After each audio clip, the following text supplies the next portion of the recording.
So hello everyone, how are you all. तो जैसा कि आप देख सकते हैं, पिछले पार्ट में हमने प्रिंट फंक्शन तक बना लिया था। मेन मेथड भी हमने बना लिया था। तो आज उसके आगे का हम करने वाले हैं। तो अब हमें क्या करना है, हर ऑपरेशन को परफॉर्म करने के लिए उस चॉइस उसने जैसे फॉर एग्जांपल डाली यूजर ने 1, तो हमें पुश ऑपरेशन परफॉर्म करना होगा। अगर 2 डाली तो वो पॉप, वरना एग्जिट। तो ये परफॉर्म करने के लिए हम एक स्विच स्टेटमेंट का यूज करेंगे। स्विच में कैसे यूज करते हैं, उसका सिंटेक्स क्या है। तो सबसे पहले हम कीवर्ड लिखते हैं स्विच, फिर ब्रैकेट में हम लिखते हैं चॉइस। चॉइस मतलब यहाँ पे क्या है, जो हमें परफॉर्म करना है, तो चॉइस।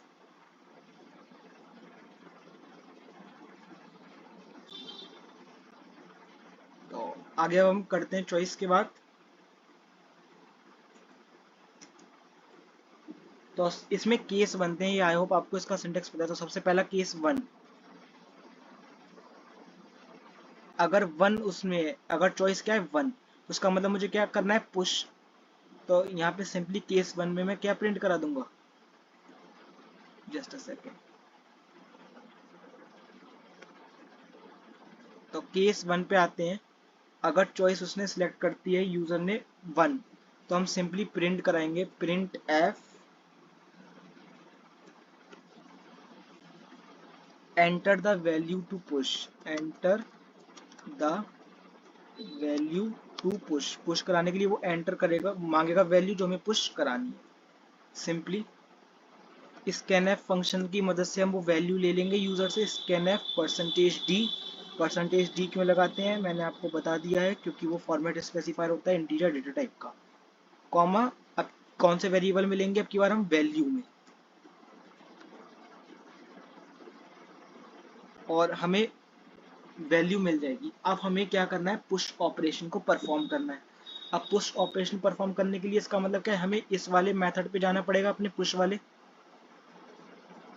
अब इस मेथड के अंदर पहुंचने के लिए, मेथड को कॉल करने के लिए, कैसे हम मेथड को मेथड के अंदर एक्सेस करते हैं, तो उसका एक सिंटेक्स होता है। तो सबसे पहले उस मेथड का नाम लिखते हैं। तो मुझे पुश कराना है, तो पुश मेथड का नाम पुश है, पुश। और ब्रैकेट में हम लिखेंगे वैल्यू, जो वैल्यू हमें पुश करानी है। इस तरीके से हम मेथड के अंदर एक्सेस कर पाते हैं। और सिंपली यहाँ पे हम ब्रेक लगा देंगे। ब्रेक जैसी कमांड कंप्यूटर को ये कंपाइलर को लाइन मिलेगी, तो सिंपली वो यहाँ से जंप करके सीधा ऊपर पहुंच जाएगा। और यहाँ ब्रेक। इसी तरीके से अब हम केस 2 बनाते हैं। केस 2 हमारा किस लिए था, अगर हमें पॉप कराना है। तो पॉप कराने के लिए हमें प्रिंट एफ तो कुछ लिखना नहीं है, क्योंकि ऑलरेडी हमें पता है पॉप कराना है। अब पॉप कराने के लिए हमें एक वो वैल्यू हमें रिटर्न करेगा अब की बार। तो वो वैल्यू क्या हो जाएगी, वैल्यू इज इक्वल्स टू हमें पॉप फंक्शन जो हमें रिटर्न करेगा। अब पॉप फंक्शन को एक्सेस करने के लिए हम फंक्शन का नाम लिखेंगे, जो कि ऑलरेडी पॉप है। ब्रैकेट में हमने कोई पैरामीटर्स नहीं दी थी, तो हम इसको भी कोई पैरामीटर्स नहीं देंगे। अब वो जो रिटर्न करेगा वो इसके पास स्टोर हो जाएगी।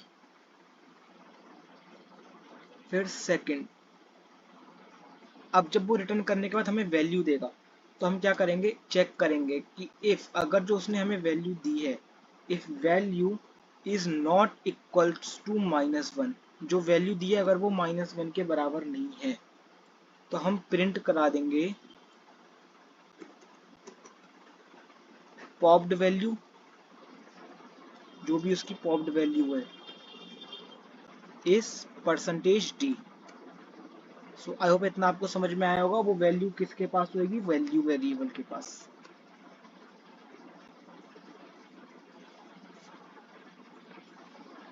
और यहाँ पे हम ब्रेक का यूज कर देंगे। और अगर वो -1 के बराबर होगी, तो वो हम कमांड उसको ऑलरेडी ऊपर दे चुके हैं। यहाँ पे अगर यहाँ लिखा हुआ है टॉप इक्वल्स टू -1, तो वो यहाँ पे ऑलरेडी प्रिंट कर देगा कि स्टैक अंडरफ्लो। और अगर ऐसा नहीं है, तो वो रिटर्न करेगा वैल्यू, और रिटर्न करने के बाद हमें क्या प्रिंट करना है, वो हम नीचे यहाँ प्रिंट कर दिया। अब हम केस 3 लिखते हैं। अगर वो एग्जिस्ट करना चाहता है, केस 3, तो इसमें हमें कुछ नहीं करना है, सिंपली एग्जिस्ट फंक्शन का यूज करना है, एग्जिस्ट 0। तो मैंने आपको स्टार्टिंग में बताया था कि stdliv.h जो हमने हेडर फाइल इंक्लूड करी, तो उसका काम क्या है, वो यही काम है। एग्जिट करने का। ये फंक्शन हम तभी यूज कर पाएंगे जब हम वो हेडर फाइल को इंक्लूड करेंगे, क्योंकि इसका मीनिंग उस हेडर फाइल में दिया हुआ है। एक डिफॉल्ट केस बनाएंगे हमारा, अगर वो कोई और यूजर चॉइस एंटर कर देता है तो डिफॉल्ट में हम क्या लिख देंगे, printf enter the valid choice।